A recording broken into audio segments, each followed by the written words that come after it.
Good day, Martin here, Trunov.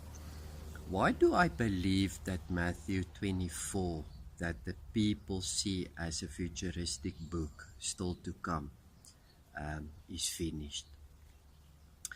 And this has everything to do with the temple.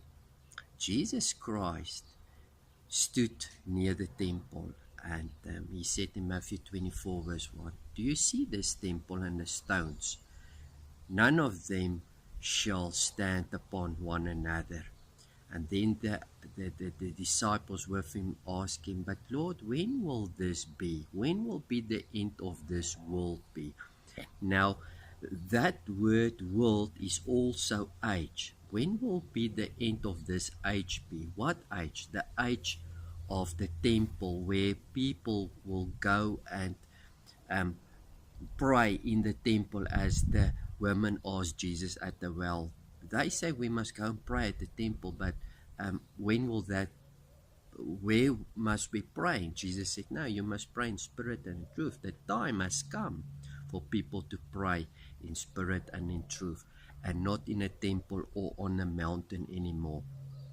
So, 70 after Christ, the Roman Empire came in and they sieged Jerusalem, and that was the time where the temple that was built and stand fall to the ground, and none of the stone was left on each other.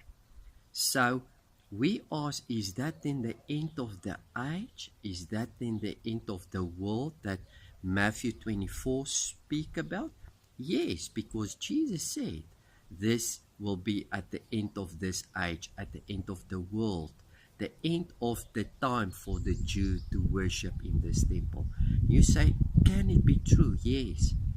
Hebrew 9 verse 8 says the following: as long as the former temple are standing and are a recognized institute, the true Holy of Holies, the true place of worship, cannot be open for mankind. So when Jesus spoke on Matthew 24, and he says in the last days they must run and all this calamity and stuff, was 30 years after Jesus went into the cloud. Then Jerusalem was besieged with this empire, and the stones will fall, and the temple that stood will fall, and that institution had fallen, so that people can recognize, but listen, we do not need to go to a natural literal temple anymore. The end of the Jerusalem, the end of the Jew age and world has come, and now there is only one place. We as the temple, we as the place, the dwelling place of Jesus Christ, can truly be open for God to come. So when Jesus says, I am coming, in Matthew 24, it has to do with 70 AD. Now we think coming, but he must come physically. No, Jesus can come physically and spiritually. He wants to come, and that doesn't matter. It's the spiritual coming is as important and powerful as the natural coming. Now you will say, but Jesus did not come. The temple was thrown by the Roman Empire that sieged Jerusalem.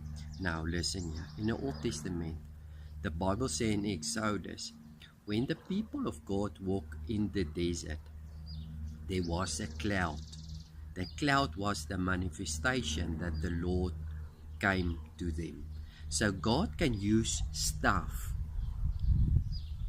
and he can use donkeys, he can use people and things around us that shows he is coming to us.